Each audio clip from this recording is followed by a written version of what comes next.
All right. Hey, my friends, and welcome to today's episode where I want to talk about the certainty trap and why pursuing certainty ultimately is just going to keep you stuck almost permanently. And I'll go into why that is in a second. So, again, if you don't know me, my name is Matt Codde, and I'm a licensed clinical social worker and the founder of Restored Minds. If you're looking for help on your journey to recovery, I have some links down in the notes. Also, one of the points that I'm going to be talking about today with certainty was one of the talking points that we had on our live coaching call that we do every month for people on the Feel Better letter, which is a free newsletter that we put out. And so if you're not a part of that, we'll have a link to join that as well so you can be on the next one. So let's go ahead and talk about certainty. Now, most people, and if you like sit with yourself for a second, it's important to kind of sit with this question. They are pursuing an external certainty in a certain idea or a specific idea to make sure we're not overlapping the language, thinking that if they get 100% certain about whatever it is, that will resolve OCD and anxiety. And so what they do is they pursue the certainty outside of them.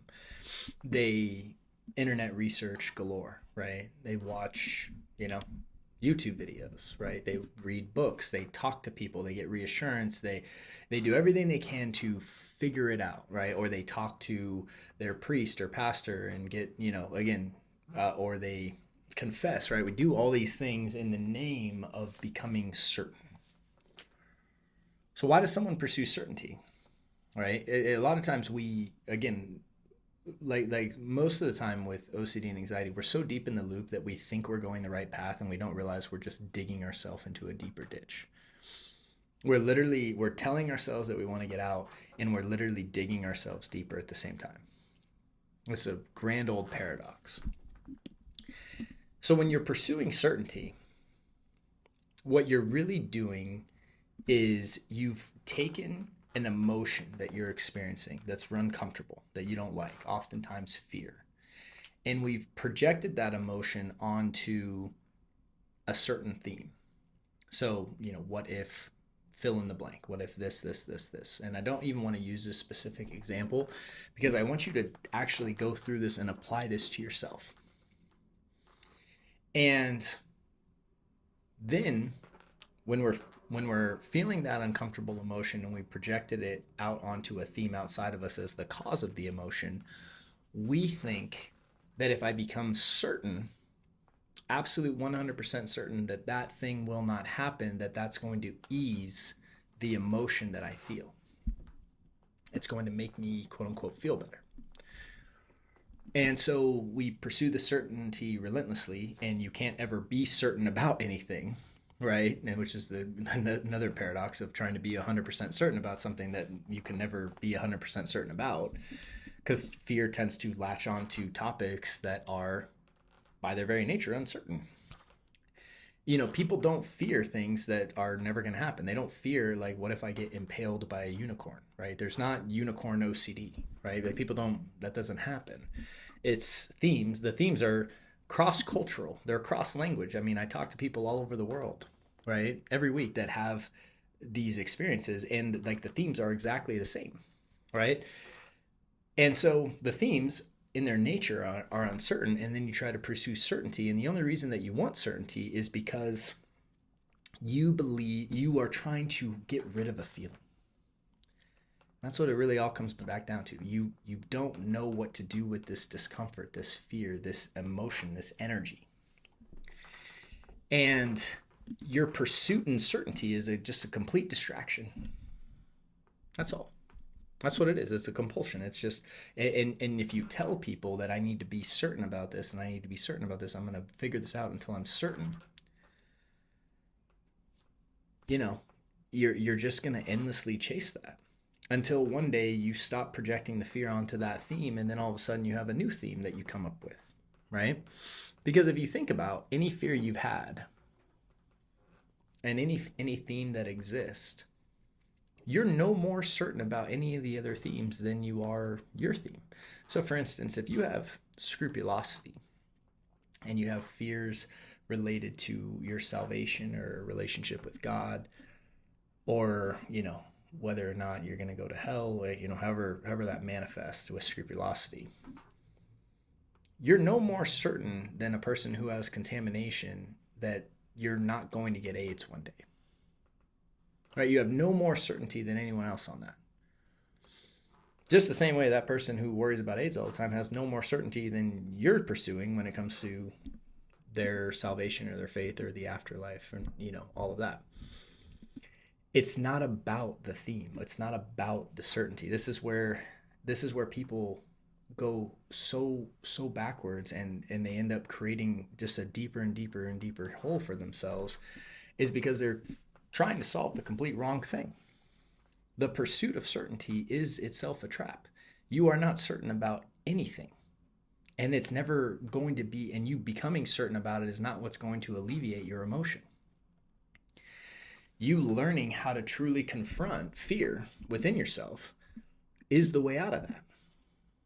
You projecting it outside of yourself and then wanting to solve that thing, thinking that it's going to relieve the emotion, the only thing that will happen, let's say that you even got certain about it, because the fear's still here, it's just going to project onto a different topic. This is why people will just change themes their whole life. Well, I used to deal with this theme and now I don't. And even think about themes and fears that you used to have in the past. It's not that you became certain about it and then overcame it. When you get this idea, you realize that the certainty is just that. It's just a trap. It's just a trap that you're in, that's fueling the loop.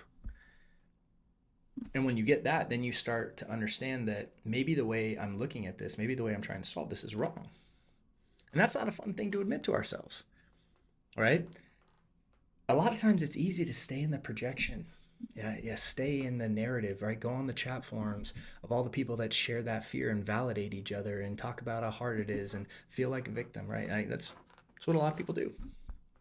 If that's aligned with you, great.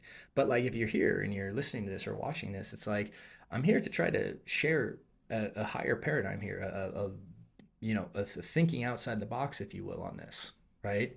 A way of looking at this that's actually going to solve the real problem, which is the fact that you're running from yourself. You're running from fear. And if you're interested in getting better and you want to actually break free from this, you have to stop projecting and trying to become certain outside of yourself, and you have to find the peace within here, when there's a very clear process on how to do that. We walk people through this all the time in TBC, or Taking Back Control. It's about breaking the fear loop that you're self-perpetuating. You have to shift the way that you think about this. So certainty is a trap. It does not exist. And even if you got certainty, it wouldn't do what you think it's going to do. And I can prove that by just simply asking yourself, like, okay, let's pretend that there's a topic and a fear that you have, and I am going to go and figure out the answer and become 100% certain about it. And I'm going to give you that 100% certainty. But the catch is that you still have to feel the uncomfortable feelings that you feel. Like, do you really want the certainty? No, of course not. Just like all the people that pursue anything outside of them in the hopes that it's going to quell the inner disturbance and the inner emotions that they don't want to feel. It's like, the people that pursue money with this intention, right? Again, money's not bad or good. It's just a thing. But when you're like, oh, I'm going to become a multimillionaire because it's going to cover up the fact that, again, I don't feel good about myself or whatever it is, when you finally get that $1 million or whatever, that feeling's still going to be there. And then all of a sudden it's a bigger number and whatever. And this is what we do with our emotions. We project them, and especially the ones that we don't know how to handle and don't know what to do with. We project them and then try to solve some external thing. And it's all an escapism. So, wanted to share that idea today, that if you're chasing certainty, that in and of itself is a trap. And you have to realize that so that you don't dig yourself deeper and deeper and deeper down the hole. So with that, I hope this was helpful. Again, we talked about this on the live coaching that we did this last week. So if you aren't part of the newsletter, make sure to sign up. It's free. And then if you are looking for help on your journey, I have some more resources in the notes, or you can head over to restoredminds.com. And with that said, thank you so much for hanging out today. I wish you a great day and a great week, and I look forward to seeing you soon. Hey there, thanks so much for watching that episode. If you found it helpful, we have some links to some other episodes that we think you might like as well. And if you're looking for help on your journey to recovery from fear, stress, and anxiety, either check out the links in the notes or head over to restoredminds.com. Thank you, and talk to you soon.